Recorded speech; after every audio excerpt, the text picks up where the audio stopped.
So alongside their populism, the Bolsheviks were also actually flexible. They were not hard-headed ideologues who ignored the wishes of the people. At key moments, they made key concessions. So a fourth reason why the Bolshevik state survived and others did not was this element of populism. This ties into a fifth point about the Bolshevik regime at this time, and this was its relationship between Bolshevism as a government and Russian nationalism, Russian patriotism. This is something that's often seen as being a development of the 1930s, when Stalin became a national communist. I think it's something that we have to trace right back to 1917 itself and the events of the Civil War. In the Civil War, there were various types of foreign intervention. America sent forces to Russia. Britain had troops in Russia. There were French forces in Russia.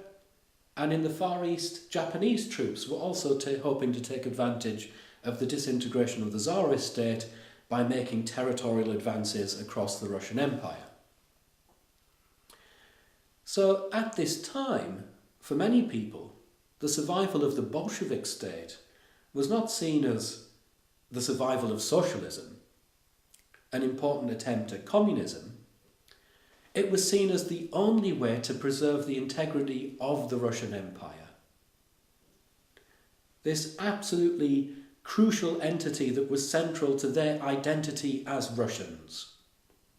If we are to have any pride as Russians, we have to defend our own territory, our own lands.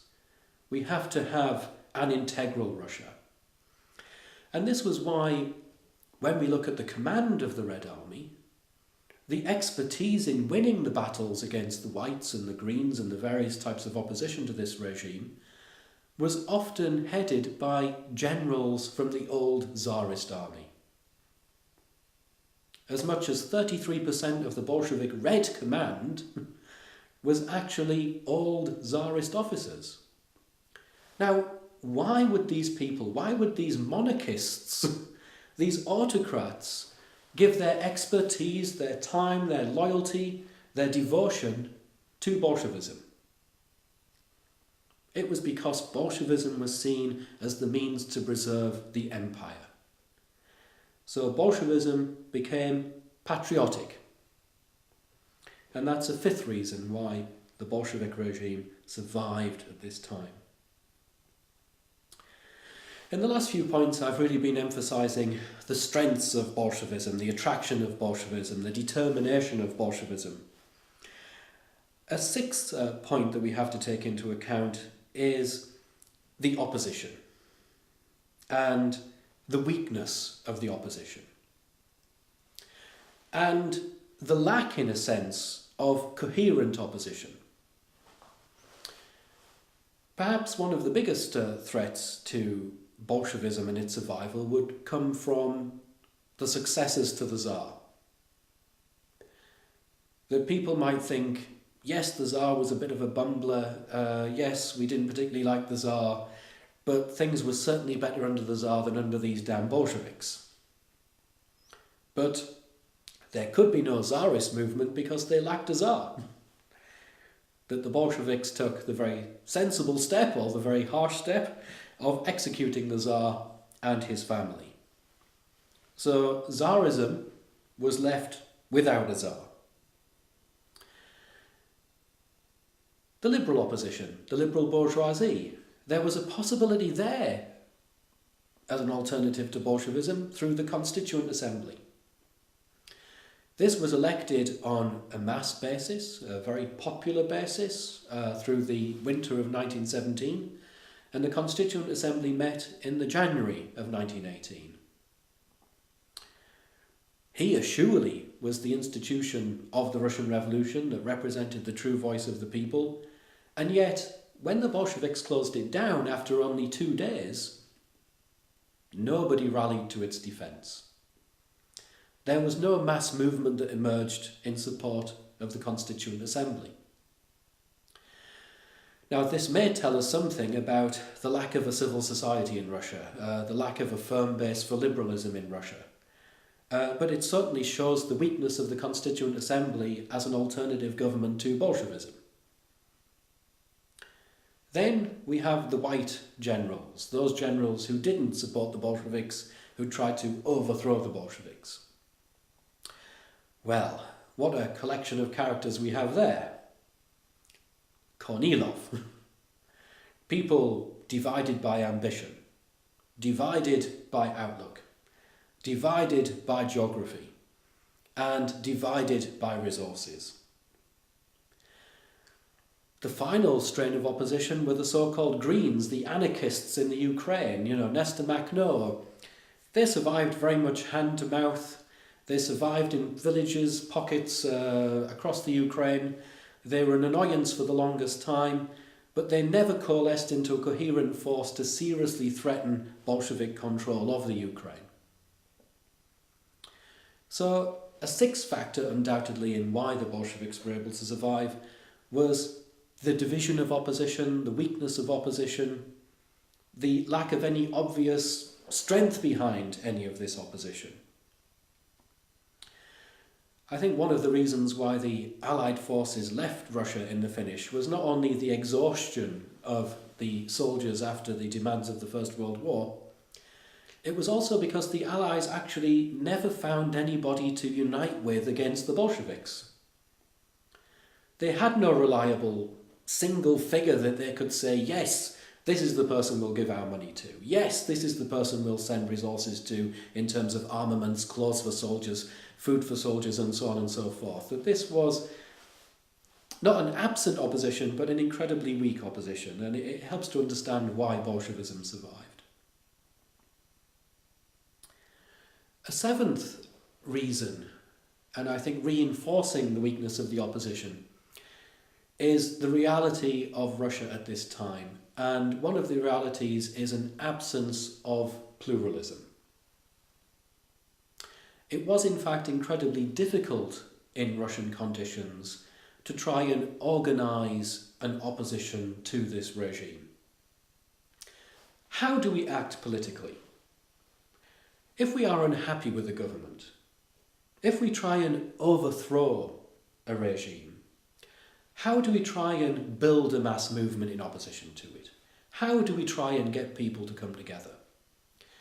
Well, we advertise ourselves, not on the internet, not through computers because they weren't there at this time, but through newspapers, through printed proclamations.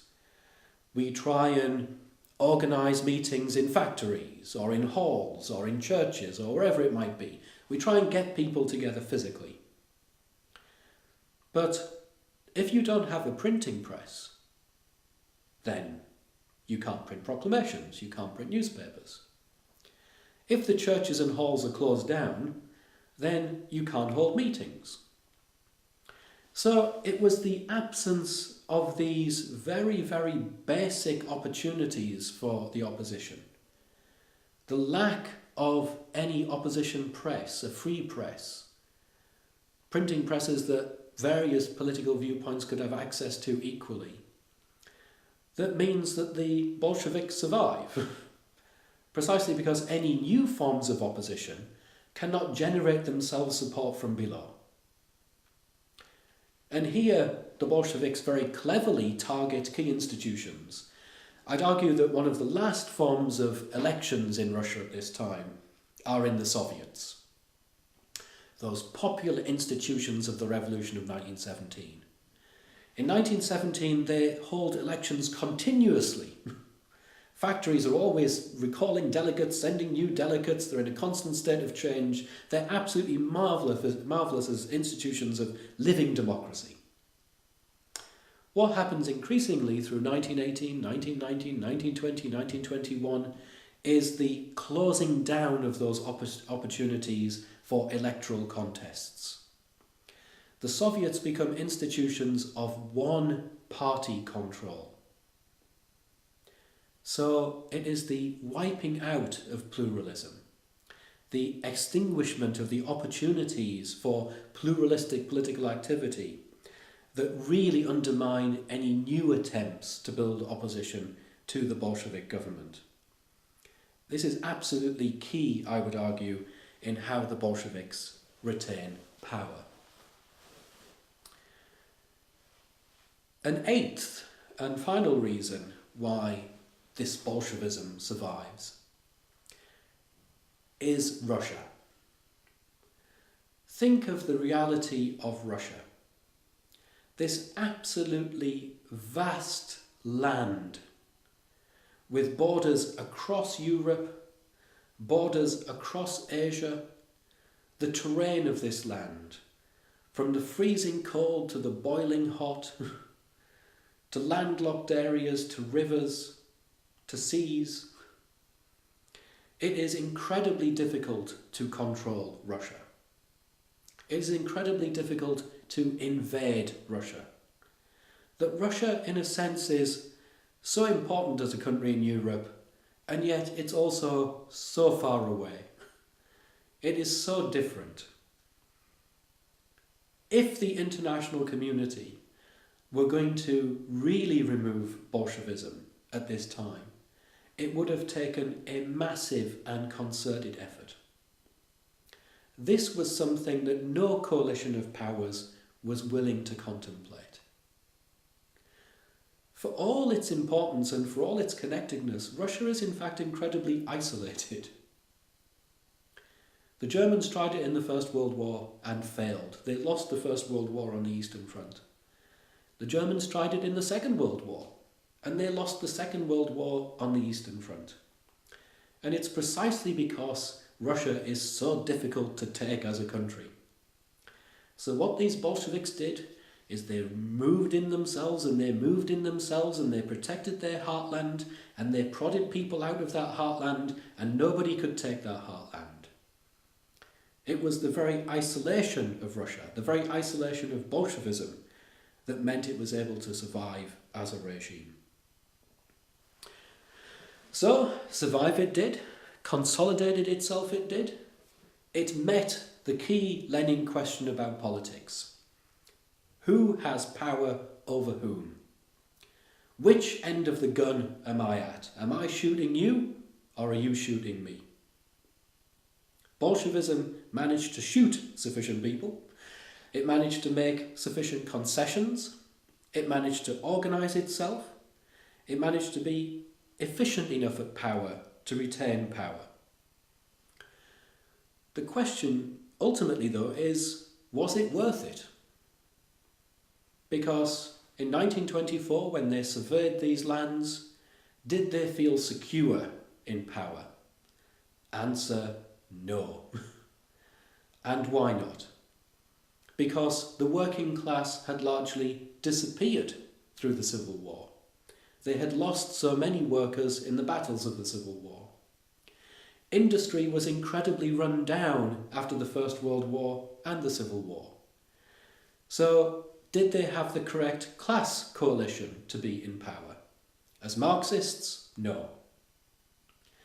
This predominantly peasant country, they didn't feel secure because of that. They didn't have control over the villages still. They were very much at the mercy of the peasants to trade on terms set by the peasants.